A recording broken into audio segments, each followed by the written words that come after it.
Hello friends, I'm happy to see you again. Have you ever wondered, why is this so hard to keep up with? As you gazed around your room, you're not the only one who mutters that. As you walk past stacks of clothes and partially sorted mail, not all clutter is noisy. Sometimes it's discreet and covert, hiding in the 5 mugs you claim have sentimental importance or in the box beneath the bed that says just in case. Furthermore, letting go involves more than just throwing things. It involves negotiating the guilt, the memories, and the what if I needed 2029 reasoning that we all covertly employ. Here's the problem, though. You don't have to empty your house in a weekend or declutter like a minimalist monk. That isn't the objective here. Today, I want to show you a few easy strategies to deal with the more difficult things. The things that make you feel bad or make your brain hurt. To give you a sense of control, not to force you to get rid of everything. A choice at a time. So, get a cup of tea, or whatever's in your least chipped mug, and let's discuss how to make the process of letting go much more manageable and less dramatic. First tip. Some things are kept around because we feel awful about letting them go, not because we love them. We never really open some boxes because we feel obligated to keep them, not because we need the contents. Perhaps they belong to a loved one. Perhaps we assured them that we would look after their belongings. We continue to uphold that vow as if it were a permanent one, even after years have passed. Here's the problem, though. What if, a few years after my dad's death, they never intended for us to cling so tightly? His previous clothes were still in my possession. I didn't fit them. They smelt like the back of a closet, and I never wore them. However, I continued to move them around. One day I stopped and asked myself if I wanted my daughter to be free or have this jacket, or both. Something was cracked open by that small change. The one he wore every Christmas I kept. I could still see him there, sipping a glass of tea and grinning. I softly and gently gave away the remainder, and I didn't feel bad about it. I felt lighter. Giving up their belongings does not imply that you are giving them up. It indicates that you are carrying love, rather than junk. Additionally, tomorrow's video may be helpful if you're unsure about where to start. You won't miss any of the young items I'll be providing to help you declutter. Sometimes all we need to make that first step simpler is a reminder and a list. Let's start by discussing the pressure to save everything that brings back memories of a person, and how, in fact, selecting just one memento might feel more significant than preserving them all. Second, always do your best. Sometimes, because everything feels significant in some way, we choose to save everything from a person, a period of year, or a memory. In actuality, though, nothing truly sticks out when everything is significant. I had a drawer full of birthday cards, letters, and other small notes from pals a few years ago. I hadn't looked at some of them in years, but several were lovely. I took a seat one afternoon and read them all, and I decided to just keep 5. The ones that made me chuckle, the ones that resembled paper embraces. I let the others go. I no longer feel overwhelmed when I open that drawer. I'm warm. To remember to love, you don't need 20 reminders. All you need is 1 or 2 that really resonate with you. Let's then discuss boundaries and how setting them might really provide relief rather than constraint. Give it a home, but not the entire house, is the third tip. Until it no longer fits where it should, we may not be aware of how much we have saved. One day it's a tiny bag filled with mementos. Then it's an entire shelf. Then a half closet.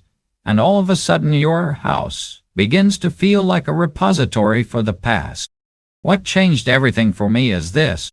I selected 1 drawer for emergency tools, 1 shelf for candles and backup toiletries, 1 box for personal memories, and 1 small, distinct boundary.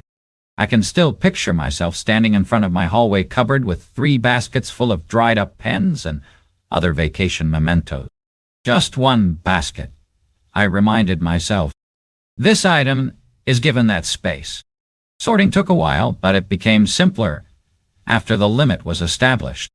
It's not chilly to set boundaries for yourself. It's nice. It provides structure to your area. To be honest, it gives you a breath of fresh air. The invisible burden we bear when we don't even know why we're holding on to things will be discussed next, along with how a single simple query can provide the solution. Tip 4. Identify the difficult aspect. Some things are oddly difficult to let go of. It's because we don't know why we're still hanging on, not because we love or utilize them. That moment has happened to me more times than I can remember. Picking up a dusty memento or a mug I didn't even like and simply putting it back while standing in front of a shelf. I didn't know what was making it so difficult. Not because I wanted to maintain it. Asking a simple question was what ultimately benefited me. Why is it difficult to toss this? Do I not require it? I won't regret it. What's causing this feeling of being stuck?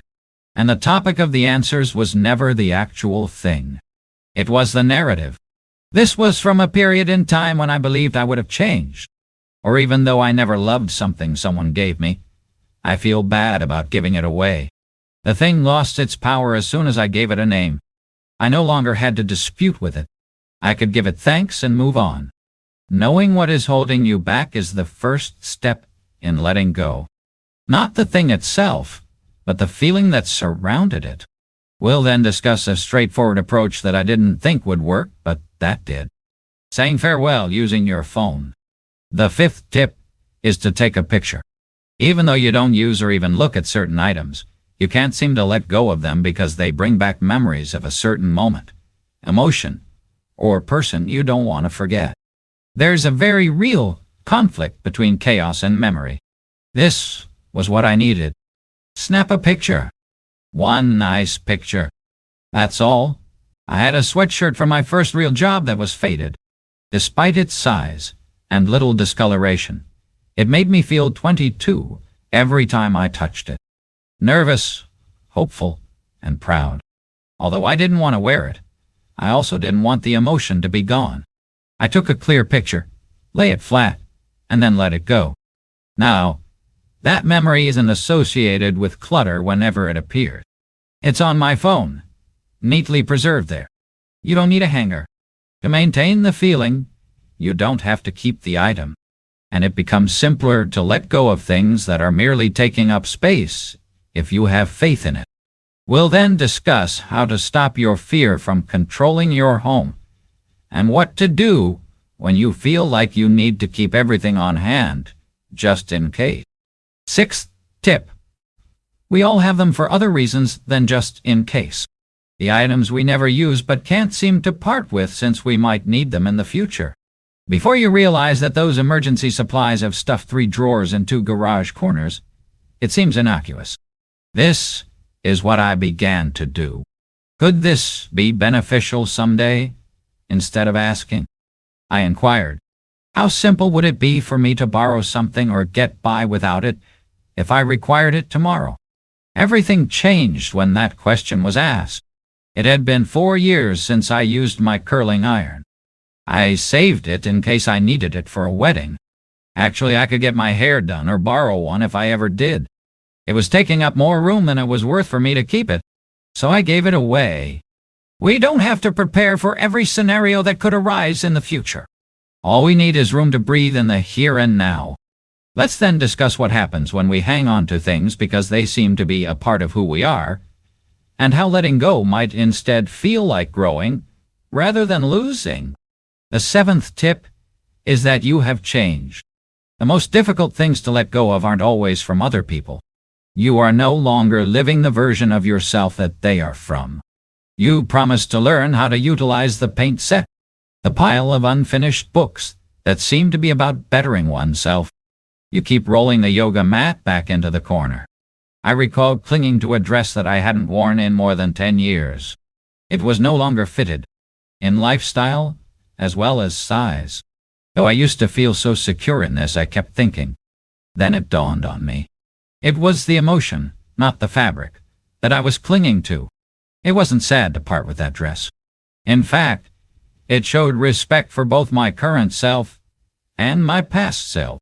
Because I don't have to prove that previous iterations of myself were significant by keeping them hanging in the closet. You're free to evolve.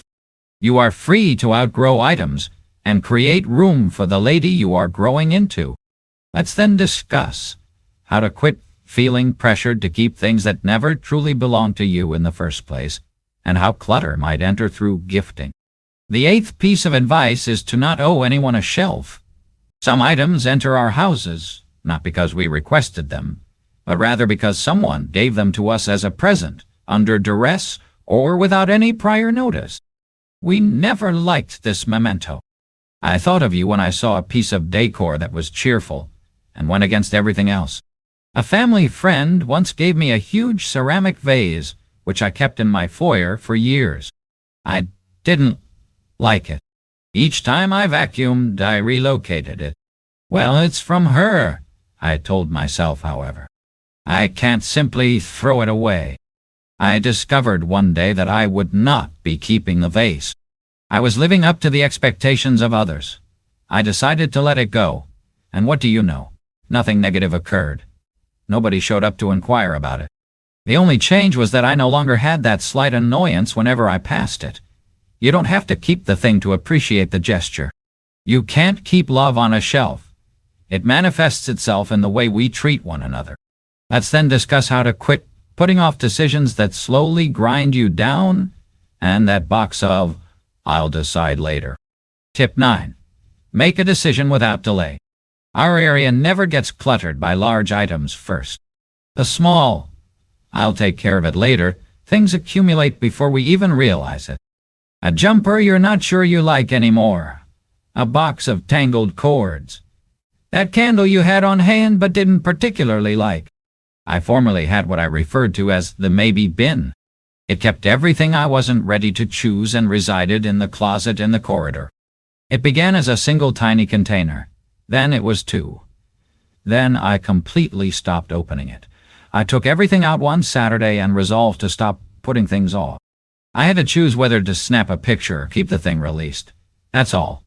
More room in my wardrobe wasn't the only outcome.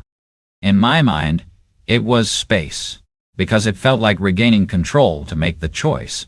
Every maybe you cling to is just another mental jumble. Say yes. Refuse. Simply stop saying not yet. We'll then discuss how to say farewell in a kind way, one that's more about closure than decluttering. Tip 10. Express gratitude. Because they previously had a genuine meaning, certain things are difficult to let go of. They provided for us, consoled us, and even made us happy. However, they are now underutilized and still emotionally charged in some way. The small change before parting with something was what allowed me to let go guilt-free. I either say thank you aloud or mentally. Just acknowledgement for a moment. Once, when I was in my 20s, I gave up a purse that I used every day. I had worn it everywhere, even though it was scuffed and had a little tear at the zip. It had spare keys, lip balm, resumes, and a number of late-night nibbles. I held it for a second and muttered, "Thank you," before putting it in the donation bag. You truly came through for me. That pause may sound absurd, yet it made the farewell feel serene rather than terrible. Silent closure is gratitude. It serves as a reminder that we are not discarding anything. Kindly, we're letting it go. The final tip in this series will be discussed next. Something as basic as asking for help can make all the difference when you're stuck. Tip 11. You are not alone in this. We are not always stalled because we are unsure of what to do.